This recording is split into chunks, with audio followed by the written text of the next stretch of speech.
Ya son 22 años en los que la UNAP ha trabajado insaciablemente para ofrecer un espacio donde las ideas, las letras y el arte converjan para enriquecer el espíritu de nuestra comunidad. En esta edición, un libro nos invita a reflexionar sobre cómo las palabras escritas cobran vida en el momento en que las leemos y generan un sinfín de posibilidades en nuestras mentes.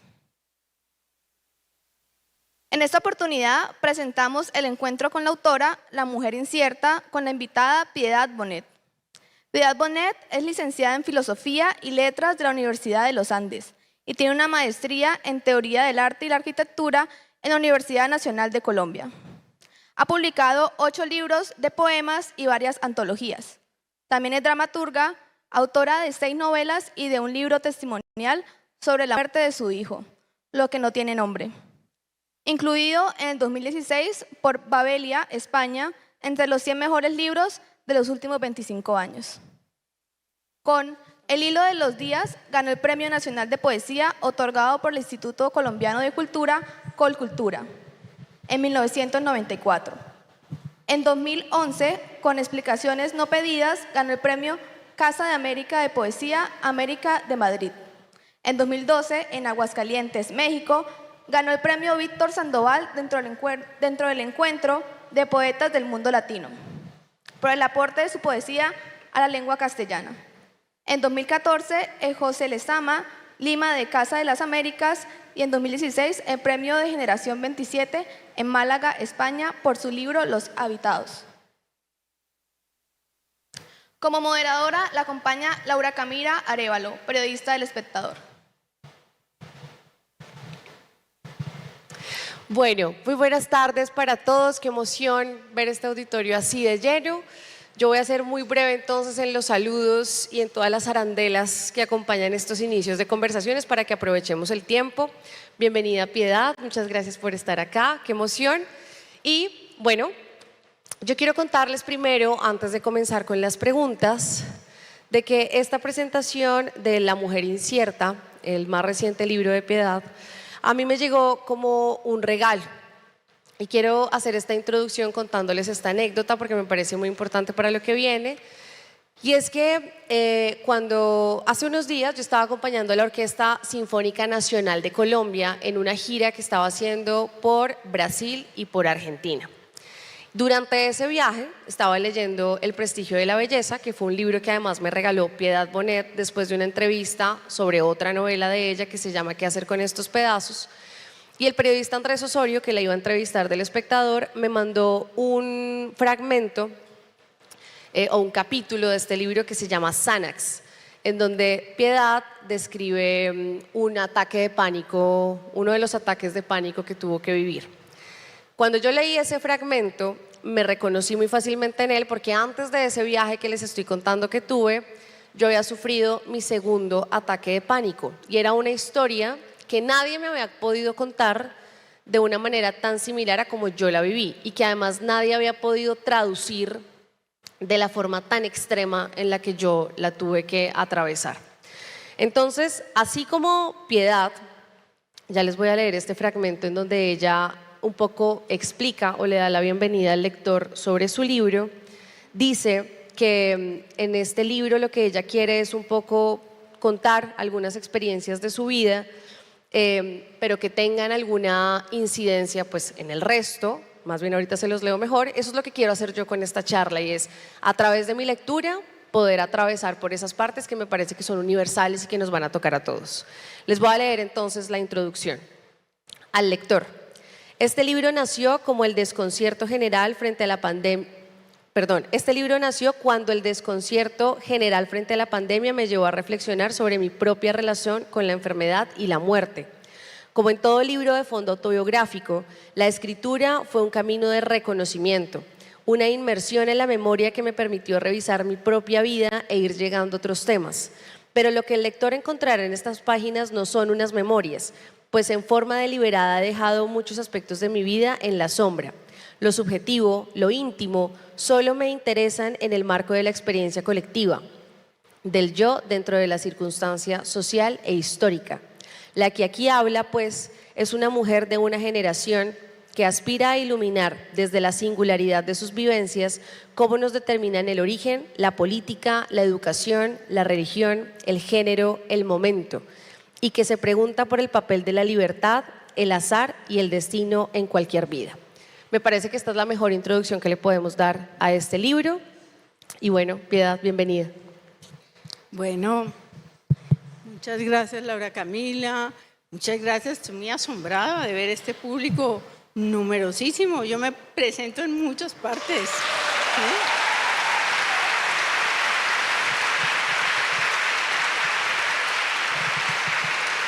Sí, yo lo que leo es avidez de cultura y avidez de reflexión, me parece maravilloso.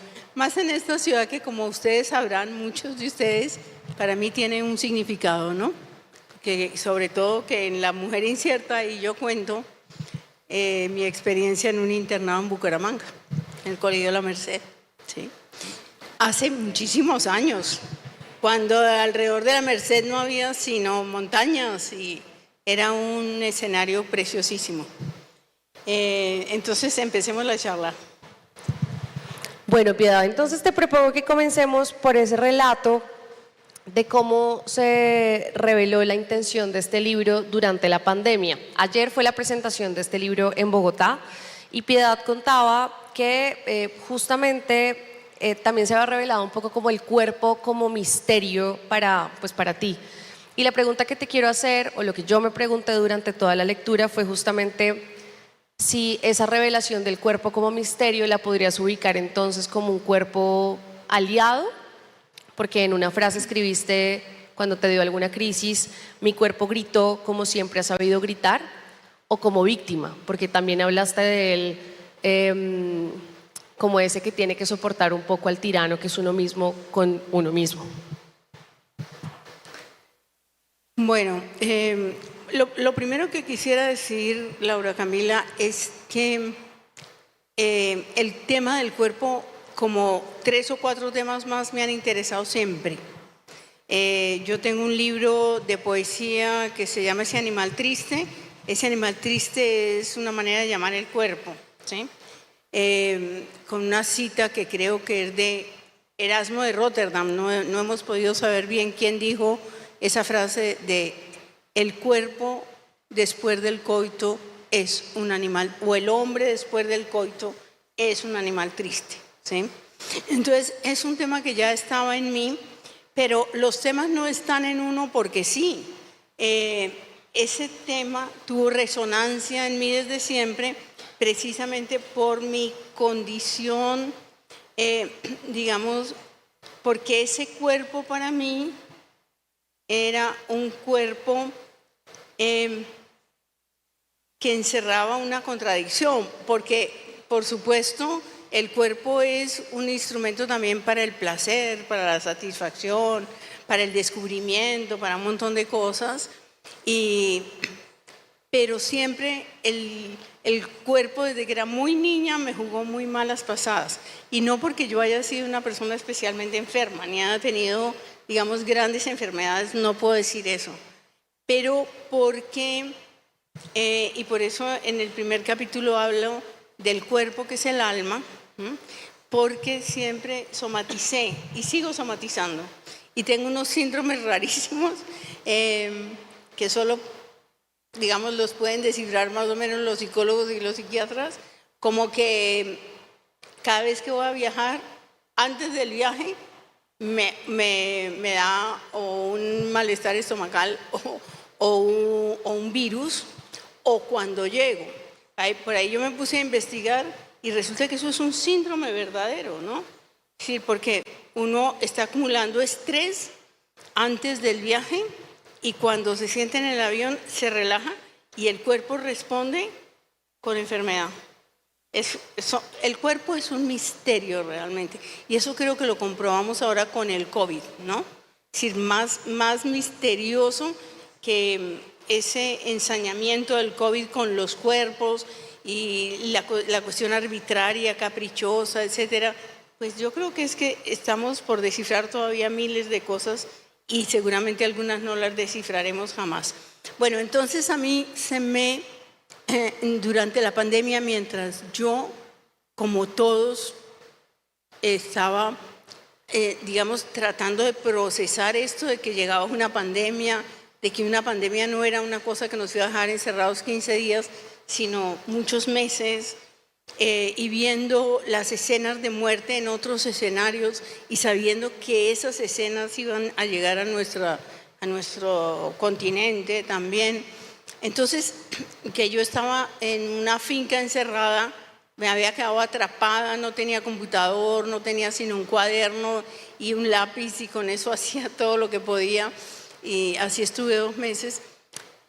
Ahí se me disparó la memoria, o sea, se me dispararon recuerdos muy fuertes sobre esa niña incierta que fui y sobre esa adolescente atormentada que fui y sobre esa mujer que salió de la universidad y luchaba por creer en ella y por creer que esa vocación que tenía para la poesía y para la narrativa, porque yo en realidad primero quise ser novelista, después me di cuenta que la poesía era como un mandato que, bueno, que tuve desde que tenía 12, 13 años. Entonces, yo en esa época pensaba que no había podido ser la mujer que quería ser, ¿sí? O la persona que quería ser. Entonces, como se me vinieron todas esas imágenes, porque una imagen trae otra y otra y otra y otra, cuando la obsesión se apodera de ti. Si un escritor es sobre todo una persona obsesiva. Si las ideas no perseveran y empujan y todo eso, quiere decir que no hay necesidad de escribir eso. Pero a mí me empujaron esas ideas y sin embargo yo no escribí ese libro en ese momento. Yo escribí qué hacer con estos pedazos, porque llegué a mi casa, me di cuenta de aquello a lo que nos condenaba la pandemia. Y bueno, empecé a hacerme reflexiones sobre la familia, etcétera, etcétera. Pero apenas terminé qué hacer con estos pedazos, sentí la necesidad, o mejor dicho, ya estaba claro que yo iba a escribir este libro. Hubo algo que me fascinó durante toda la lectura del libro, y me fascinó porque me atravesó, y fue el pudor como protagonista durante tu crianza y tu posterior etapa como adolescente, esposa, mamá. ¿Y por qué? El pudor para ti, según el libro, es bello en su contención y su misterio, en su discreta elegancia. Según mi lectura, atraviesa este libro porque a pesar de tus múltiples rebeldías y de tus descubrimientos y de tus liberaciones, ha estado ahí como una sombra o como una característica de esa mujer que eres tú. Y me interesa mucho porque el pudor, por ejemplo, para mí, que soy una mujer pudorosa también, a veces me pone en una poltrona moral, como que yo me siento superior cuando sale ese pudor.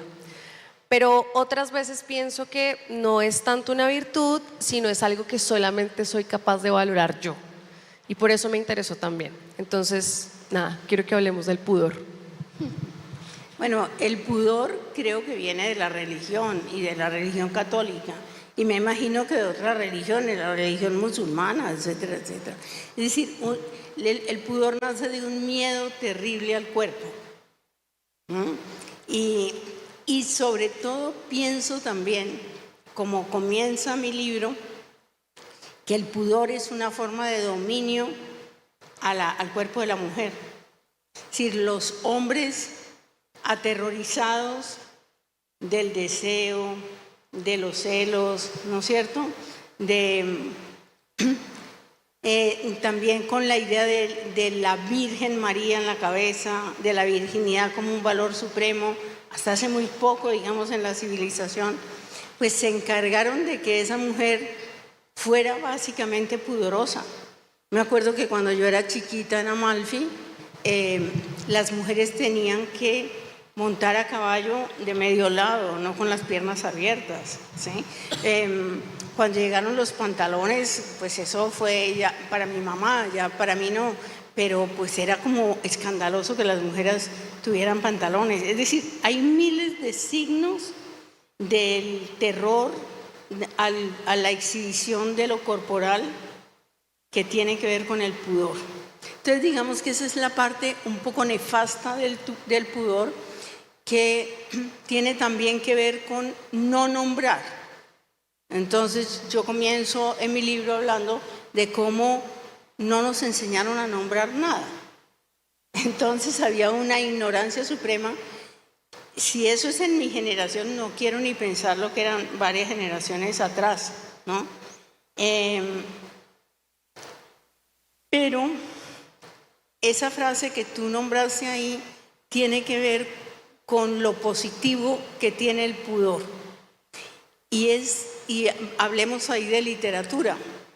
A mí me ha mortificado siempre la literatura absolutamente explícita e impúdica, digámoslo así. Es decir, yo creo que la literatura tiene que saber callar, tiene que saber hacer unos silencios, y que también el erotismo, que está lejísimo de la pornografía, o sea, la pornografía es la explicitud total del cuerpo y la sexualidad, y por eso no tiene misterio, y por eso no tiene encanto. Es una cosa que se parece más al deseo puramente animal. El erotismo es otra cosa. El erotismo siempre surge de algo que está detrás de un velo, que está detrás de algo encubierto. Y me parece que la literatura se parece más a eso, ¿sí? Entonces, por eso digo que, o siempre le dije a mis estudiantes, que los escritores no tenemos derecho a vaciar toda nuestra intimidad frente a los lectores. Y además, también hay que tener cuidado con lo escatológico, es decir, no tratar de manipular al lector para impactarlo con un montón de escatologías. Entonces, eso para decir que en este libro yo soy púdica e impúdica a la vez, ¿sí? Porque también yo sabía que yo lo que quería era, como leíste tú en ese párrafo, señalar las máculas de una sociedad que ha tenido muchos tabús con el cuerpo. Entonces, si yo me estaba usando como el instrumento para llegar a esos temas, tenía que ser suficientemente honesto y, por consiguiente, de alguna manera impúdica. Pero eso tiene que tener un límite. Yo soy una gran lectora de Annie Ernaux, a quien muchos de ustedes deben haber leído, la premio Nobel, ¿no? Y a mí me gusta mucho lo que hace Annie Ernaux, porque lo que hace Annie Ernaux es político. Es decir, esa manera que ella tiene de hablar, de sus orígenes, por ejemplo, de ese desplazamiento suyo, de pasar de la clase obrera a una clase burguesa, que es, bueno, un proceso distinto al mío, pero algo hay ahí también de pasar, de hacer una transición de una condición social a otra. Pero sobre todo el manejo de la sexualidad de Annie Ernaux también es desafiante y en ese sentido político, ¿sí? Pero me parece que Annie Ernaux a veces pasa la raya, por lo menos la que yo tengo mentalmente. Me parece que Annie Ernaux de pronto nos invade con unos detalles sexuales que se podría ahorrar perfectamente, ¿sí? Entonces, me parece que entre el pudor y la estética hay una relación muy grande, ¿no? Pero, bueno, hay que saber medir cuál es esa raya, ¿no? Y, bueno, mi amigo Giuseppe Caputo, que es un escritor que yo aprecio mucho, me hizo una pregunta mientras yo estaba escribiendo el libro, porque él era mi interlocutor y era mi lector, y me dijo, Piedad, pero lograste superar, digamos, el pudor ese que te insuflaron tus padres. Y yo tendría que contestar que es así como tú dijiste, que yo soy una mujer púdica. Yo creo que cuando uno lo han criado en el pudor absoluto, o sea, en estar siempre muy protegiendo como la intimidad del cuerpo, le es muy difícil desembarazarse de eso, ¿sí? No sé si ustedes se acuerdan, me estoy alargando mucho, pero es que se me vinieron un montón de ideas, que Milán Kundera en La insoportable levedad del ser habla de la mamá de Teresa es un ser impúdico, que camina desnuda por la casa, pero no solamente eso, sino que es de una vulgaridad extrema que a Teresa la mortifica. Entonces, creo que esos son como los límites del pudor y el impudor. El impudor puede revelar cosas maravillosas, pero creo que también puede ser muy agresivo en contextos, ¿no?, que han sido, que han bebido del pudor, de la educación puritana y del pudor como un principio. Este libro, para los que no lo han leído, se constituye de experiencias que vienen de la memoria, que sabemos que nunca dará la cuenta exacta pues de cómo ocurrieron las cosas. Y en estas experiencias incluiste a mucha gente, a tus papás, a tus hermanos, a tus hijos, a tu esposo. Y me preguntaba cuando leía cómo hacer para que estas revelaciones, lo pensé yo, no sean traiciones para los demás. O cómo hacer, además, para que eso, consumiéndolo como yo lo pensaba, no te paralizara. Y además, para que esos recuerdos fueran realmente recuerdos y no inventos. Bueno, pues me estás atacando brutalmente, ¿no? Sí, vamos parte por parte, entonces. Primero comencemos, entonces. Comencemos por lo de los recuerdos. Porque es que los recuerdos son los recuerdos, hayan pasado o no, ¿no? Eso no lo dijo Gabriel García Márquez, ¿no? Que la vida no es la que vivimos, sino aquella que la vivimos para contarla, ¿no? Es decir, la memoria es profundamente selectiva, pero la memoria es profundamente engañosa.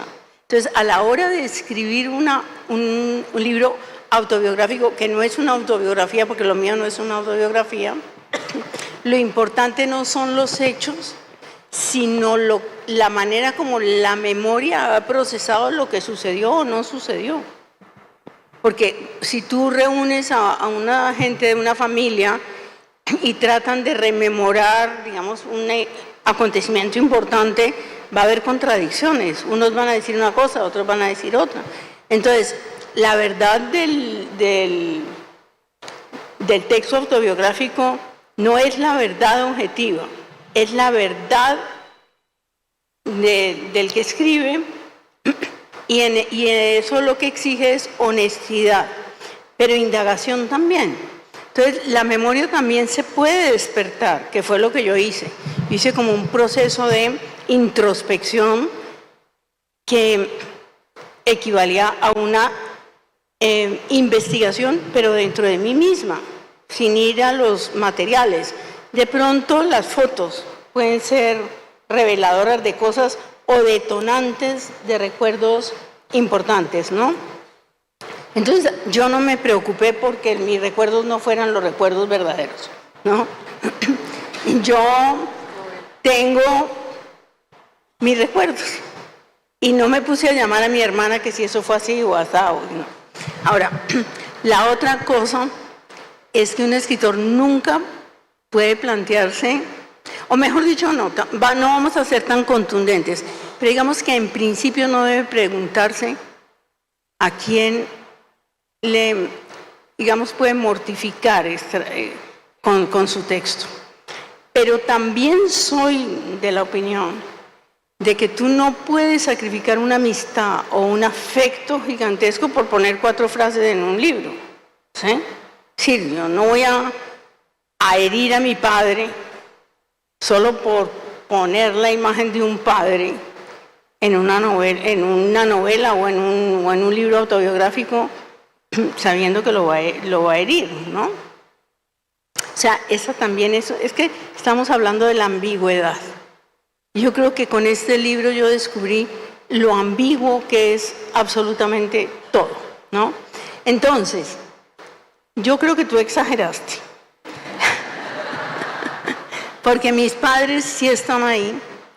Están los padres que me formaron en la ética esa calvinista que yo describo ahí, en la disciplina, en el ascetismo, en una especie de negación del placer, bueno, en una ética que podría ser, digamos, puritana y no necesariamente religiosa, sino como una manera de estar en el mundo, ¿no? Pero están mis padres esperando la muerte. En 5 o 6 capítulos me dijeron ayer que se llaman La Espera, porque mis papás están muy viejitos. O sea, mis papás ya están en los 100 años y saben que se pueden morir al día siguiente.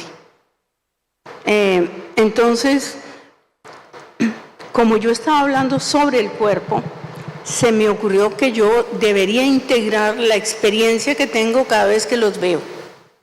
Porque lo que descubro en 45 minutos o 50 de estar en su casa y verlos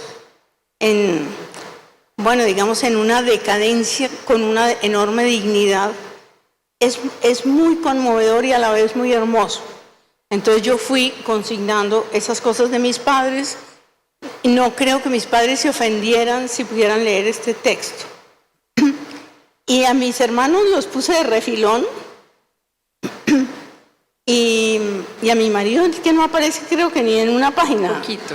¿Sí? Sí se aparece. Poquito. ¿A Pero tus hijos? A mis hijos sí. Sobre todo, bueno, ya no hablé mucho más de Daniel, pero claro, porque estoy hablando de la maternidad. Y ahí yo creo que mi hija mayor se ha enterado de cosas que no hemos conversado, ¿no?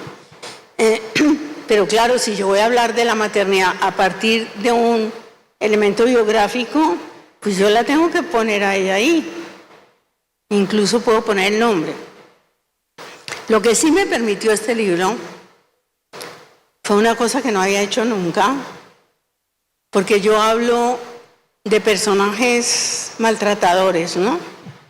Que están en la academia, que pueden estar, es decir, desde novios agresivos, pasando por editores despectivos, por profesores que pudieron gritarle a uno o menospreciarlo o ignorarlo.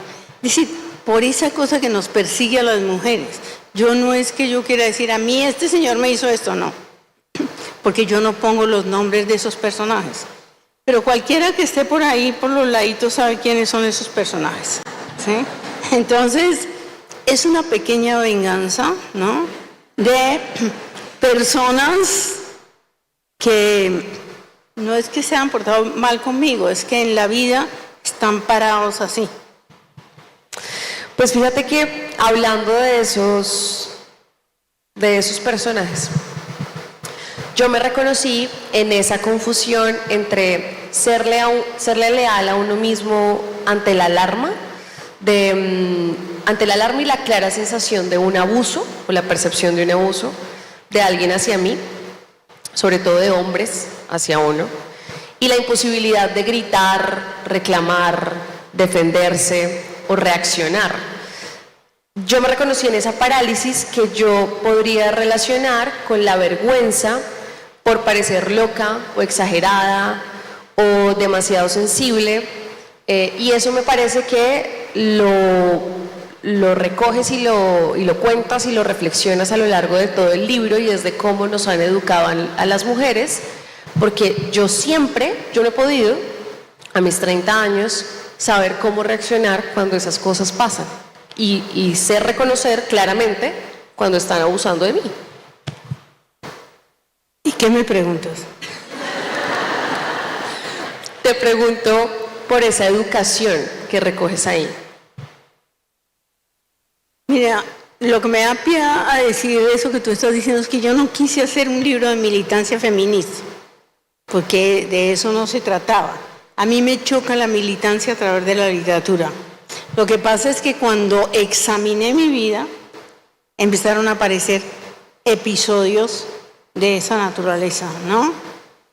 Y se desbocaron todos los recuerdos y me pareció que todo eso junto configuraba una manera de percibir el mundo de hombres y mujeres que da pie en buena medida a una cosa que no es un gran maltrato, pero que en el fondo es una amenaza de maltrato permanente para una mujer. Así es como lo sentí, ¿no? Porque, como decía yo cuando escribí qué hacer con estos pedazos, el mini maltrato es mucho más difícil de combatir que el verdadero maltrato. Porque gritos, golpes,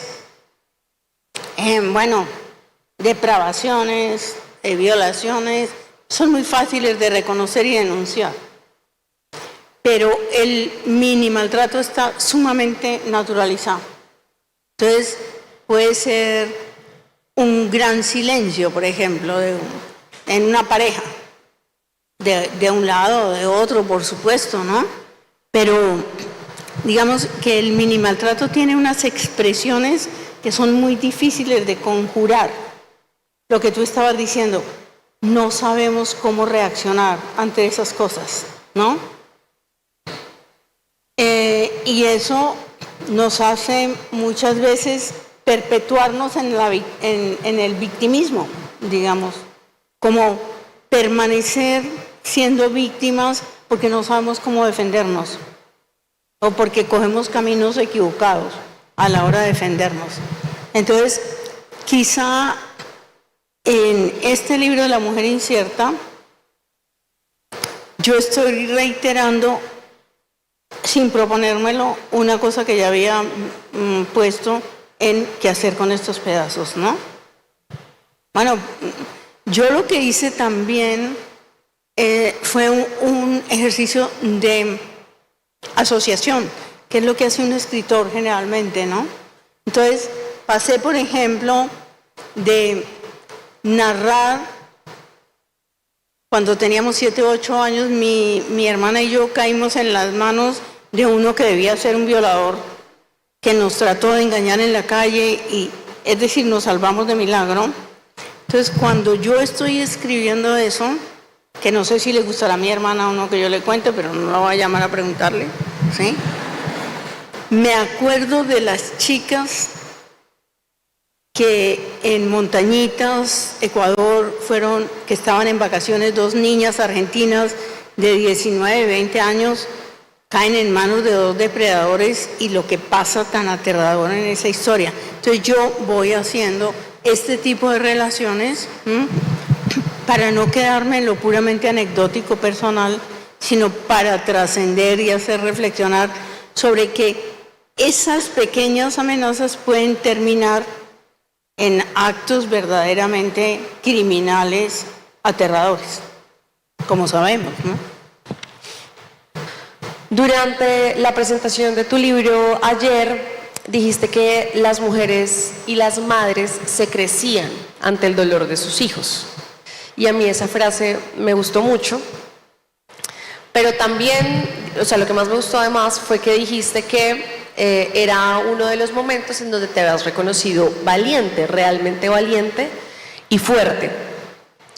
Y lo que yo, de hecho, percibí leyendo todo el libro, es que yo noté muchos momentos en donde noté casi que un instinto de supervivencia, en donde, siendo una adolescente, por ejemplo, después de una consulta que tuviste con un psiquiatra, al que fuiste después de creer que tenías una bulimia porque estabas vomitando mucho, decías algo así como: cuando tienes una angustia te vuelves solo cuerpo, un cuerpo que tiene miedo de sí mismo.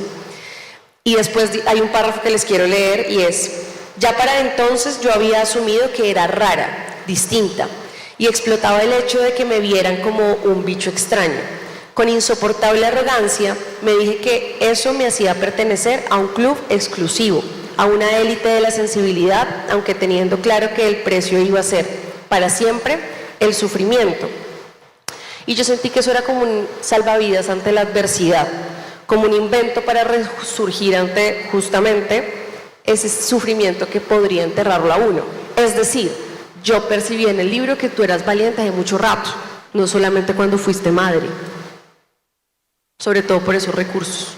Bueno, como decía anoche también, eso para mí ha sido una revelación, porque yo me he sentido siempre una mujer bastante cobarde, ¿no?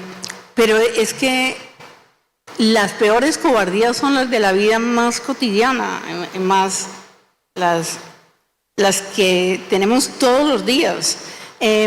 Mientras yo escribía ese libro, yo le consulté a un psicólogo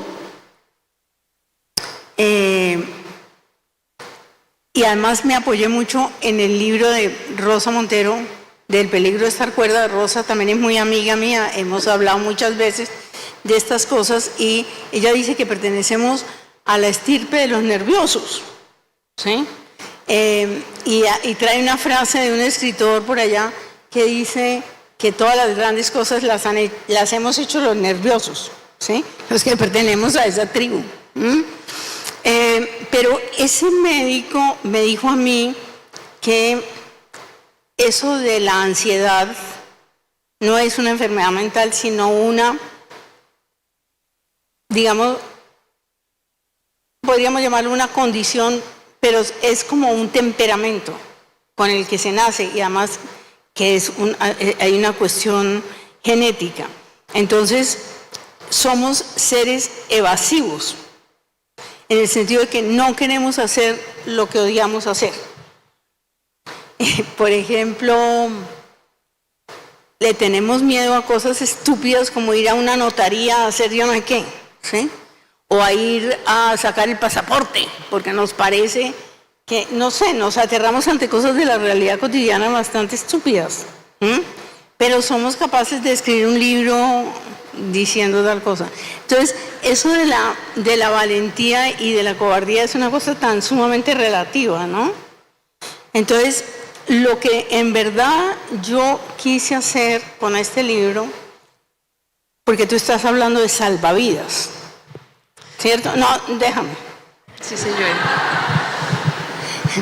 Yo pienso que uno en la vida va encontrando salvavidas, todos vamos encontrando salvavidas, ¿no? Yo desde muy chiquita encontré que la literatura y las palabras eran mis salvavidas. Entonces, finalmente el libro termina siendo eso, ¿no? Que de alguna manera fue lo que yo escribí también en El prestigio de la belleza. Es una niñita desamparada que encuentra en la lectura, en la escritura, en la imaginación, en la rebeldía, salidas para su desadecuación en el mundo. Y eso tiene que ver, yo sí creo, con la obediencia y la desobediencia. Eso que ayer hablábamos, que en mi casa nos quedan en la obediencia. La obediencia era una forma para la sumisión. O sea, la obediencia solo puede existir en un mundo jerárquico. Y pues, por supuesto, yo que he sido madre entiendo que tiene que haber un mundo jerárquico. No es que no. Pero cuando ese mundo jerárquico es muy opresivo, la rebeldía es un instrumento extraordinario. Entonces yo por eso reivindico como la rebeldía como, digamos, fuente de muchas cosas extraordinarias, comenzando por las revoluciones y comenzando por los cambios de paradigma. Solo aquellos que se atreven a transgredir ciertas cosas, y en eso consiste la rebeldía, en poner en duda, en desafiar, y en eso sí hay valentía, ¿sí? Son las personas capaces de cambiar el mundo, ¿no? Entonces, digamos que todos tenemos ese mecanismo de la invención, la evasión, o sea, lo que sea para mantener una cierta seguridad en el mundo, pero hay unos que llevan eso más lejos, esa rebeldía. Ahora, la rebeldía también puede convertirse en un instrumento autodestructivo, ¿no? Si se combina con la rabia, por ejemplo, que es una cosa que a mí me ha parecido siempre muy inoficiosa. La rabia es necesaria hasta cierto punto, pero si tú te quedas en la rabia, eso se convierte en resentimiento, y el resentimiento es una cosa que se vuelve contra uno mismo y lo destruye, ¿no? Es decir, lo carcome cuando es la rabia del resentimiento. Entonces, bueno, para hablar de valentía y de cobardía, se me ocurren esas cosas como respuesta. Piedad, para que, juepucha, ya nos quedan 10 minutos, pero no quiero dejar de hablar de este tema, y es, ahora que comentas el temperamento de los ansiosos, de nosotros los ansiosos. Esa frase que recoge Rosa Montero de todo lo bueno que hay en el mundo viene de los ansiosos, pues claro, es un consuelo, pero inmediatamente después tú también pones como, bueno, pues qué maravilla, pero lo que tenemos que padecer es una cosa. Lo que se paga por eso. Lo que se paga. Y quisiera que durante todo el libro, lo dije mal, durante todo el libro, recoges esas somatizaciones, digámoslo así, de lo que pasaba de tu mente hacia el cuerpo, lo que reflejaba el cuerpo. Yo, como les estaba contando, antes de tener estos ataques de pánico pensé que eso era mentira, que eso era como una exageración, que eso era puro drama, que eso era un ataque más bien de histeria. Pero no, esa es la pérdida absoluta de control que uno tiene sobre el cuerpo. Es la cosa más aterradora, bueno, más aterradora no, pero es aterrador de vivir, y quiero que lo hablemos un poco más, porque me parece que además es un recurso muy importante que uno puede encontrar en este libro para por lo menos entender qué es lo que a uno le pasa cuando eso pasa. Pues como yo he investigado, digamos, también por necesidad, sobre los ataques de pánico, primero que todo, un ataque de pánico no nace de una cosa real, sino nace de afuera, que eso es lo más aterrador del ataque de pánico. Es decir, si a mí de pronto me empieza aquí a parecer darme mucho miedo que tengo todo este público, ¿no? Y que estará pensando y todo eso, ¿sí? Eso tiene su razón de ser, pero eso no es un ataque de pánico. Pero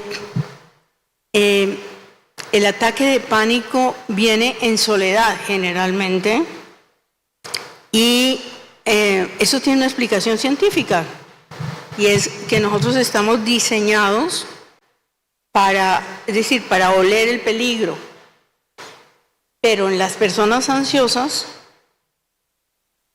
podemos inventarnos peligros inexistentes, pero no lo hacemos en conciencia. Me imagino que si aquí hay algún psicólogo o psiquiatra se estará riendo de mí con esta explicación, ¿sí? El caso es que de pronto empezamos a sentir un enemigo interno que confundimos con una cuestión física, fisiológica. Es, algo me está pasando, empiezo a sudar, las manos se ponen heladas, los pies se pueden poner helados, hay una hipotermia, hay un temblor tremendo, y entonces uno dice, me estoy muriendo. Y hay como una especie de retroalimentación de eso que puede terminar en una cosa que nace del temor a no tener el control. Es decir, no es que nos asustemos porque el cuerpo se descontroló solo, es que nosotros estamos combatiendo el miedo que tenemos al descontrol. Esa es como la explicación, ¿no? Entonces, por eso dicen que para combatir un ataque de pánico, lo que hay es que soltarse y pensar que eso va a pasar, y bueno, respirar y todas esas cosas, etc.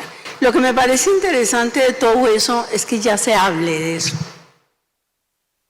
Porque yo creo que en los colegios hay mucha ansiedad, en los adolescentes hay muchos ataques de pánico, pero la gente no le conoce a eso ni el nombre. Las madres menosprecian o las madres y los padres, esos estados anímicos que son aterradores. Entonces, que se haya puesto el tema de la salud mental a partir de la pandemia sobre el tapete, que ya se hable de ansiedad, de depresión, ¿no? De muchos otros trastornos. Mi columna de esta semana, de esta semana para El Espectador es sobre el agobio.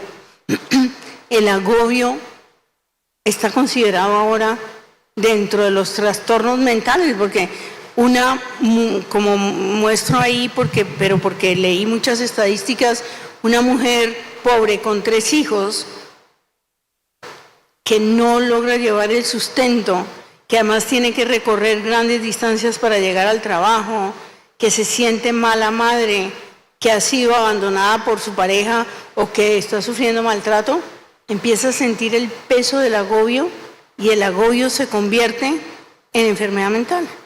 Sí, porque todos los días sometido a agobio. Eso para decirles que es muy importante que se mencionen cosas como ataque de pánico y que tú te atrevas a decir en un auditorio así grandísimo al frente que has tenido ataques de pánico y que no, la gente no diga pobre loca, ¿no? No, sino eso es susceptible de que a todos nos pase en un determinado momento el ataque de pánico. Quiere decir, en últimas, que necesitamos mucho más información sobre lo que son, no los trastornos mentales, porque los trastornos mentales son cosas grandes que todo el mundo conoce, sino el malestar psíquico que viene aparejado a un montón de cosas que tienen que ver con la civilización que estamos viviendo. La competitividad, el aceleramiento de la vida, bueno, miles de cosas. Y que justamente no les pase lo que me pasó a mí, ¿no? Que creí que era un mito, sino hasta cuando me pasó, que ya así de mito no tiene nada. O sea, esto es una cosa más real que quién sabe qué cosa, y que ojalá no les pase nunca. Pero bueno, ya nos quedan 5 minutos, entonces voy a intentar hacer como una pregunta un poco general para que cerremos la conversación. Y es, en una de las partes del libro mencionas que comenzaste a hacer yoga. Y dices que el yoga te devolvió a un yo que en ese momento intentaba deshacerse de sus opresiones y sus tiranías. Ese yo al que te regresó el yoga. Y esa frase la quiero conectar con justamente los 2 epígrafes que resaltaste ayer en tu presentación, que se los quiero leer. Están aquí al comienzo. Uno es de Jean-Paul Sartre y dice: lo importante no es lo que hacemos de nosotros, sino lo que hacemos nosotros mismos con lo que hicieron de nosotros. Y otro que se llama que dice No hay vidas de película, de Jacqueline Goldberg.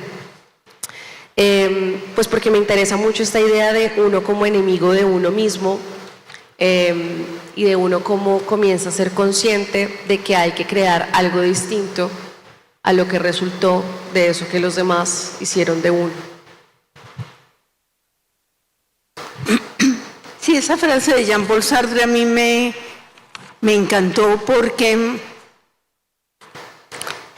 habla de lo que hablo al final del libro, y es de que la vida de cada uno de nosotros es básicamente una cadena de elecciones que vamos haciendo, o de aparentes elecciones, que ese era el gran tema de Jean-Paul Sartre, ¿no? ¿Hasta qué punto somos libres? Entonces, la frase de Sartre habla de los determinismos. Sí, que lo más aterrador, creo, para una sociedad o para un ser humano en concreto, es pensar que está determinado por algo. Porque esa sí es la sensación de la no libertad. La madre que está determinada por la pobreza no tiene posibilidad de elección. La persona que cree que lo que le está pasando, a menos que tenga una enfermedad como la que tenía Daniel, que tiene que ver con un ADN y que tiene que ver seguramente con una composición química del cerebro, pero la persona que tiene ansiedades o depresiones, en fin, la idea que le puede hacer el peor daño es pensar, es que yo soy así, es que además esto viene de atrás. Esto es una cosa que me determina, ¿no?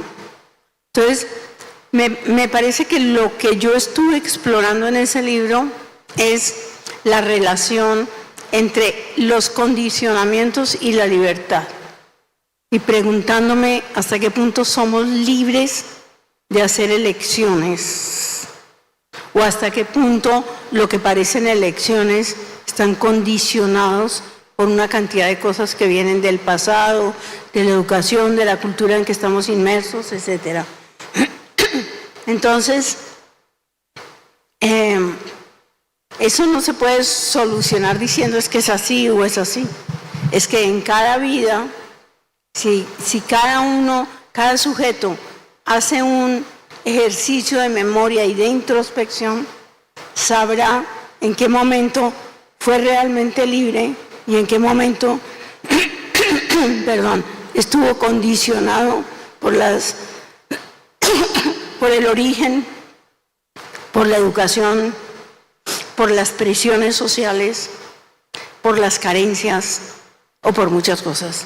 Hay una cosa que es muy linda y con eso remato, y es tantos escritores que han superado la adversidad del origen.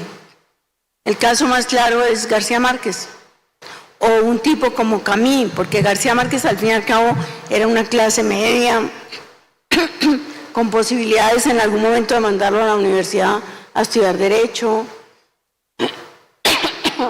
pero Camus era de una clase obrera, o Annie Ernaux, o Didier Ribon, o tantos otros, digamos, que tenían un aparente condicionamiento y que fueron capaces de superar el condicionamiento. Entonces, eso es lo que es hermoso siempre en el ser humano, ¿no? La posibilidad de compasión, porque yo creo que es compasión básicamente, y con voluntad, cambiar lo que parecía ser un destino y convertirlo en una vida donde encuentre felicidad, que es lo que creo que todos debemos buscar, no el éxito, sino la felicidad.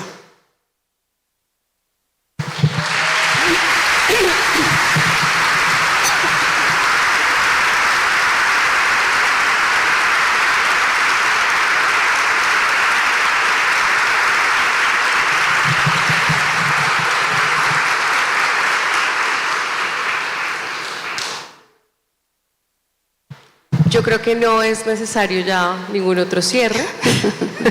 Bueno, muchísimas gracias, la verdad, por venir acá.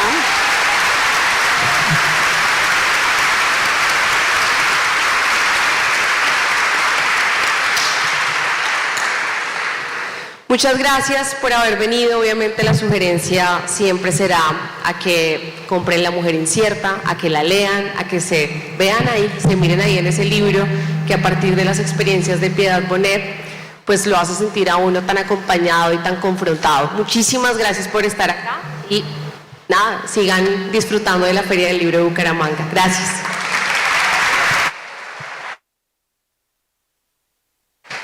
Bueno, gracias por su asistencia. Recuerden visitar la muestra editorial ubicada en el Gran Salón todos los días en la feria, de 9:30 AM a 8 PM. Estamos en un libro 2024, Palabras Vivas.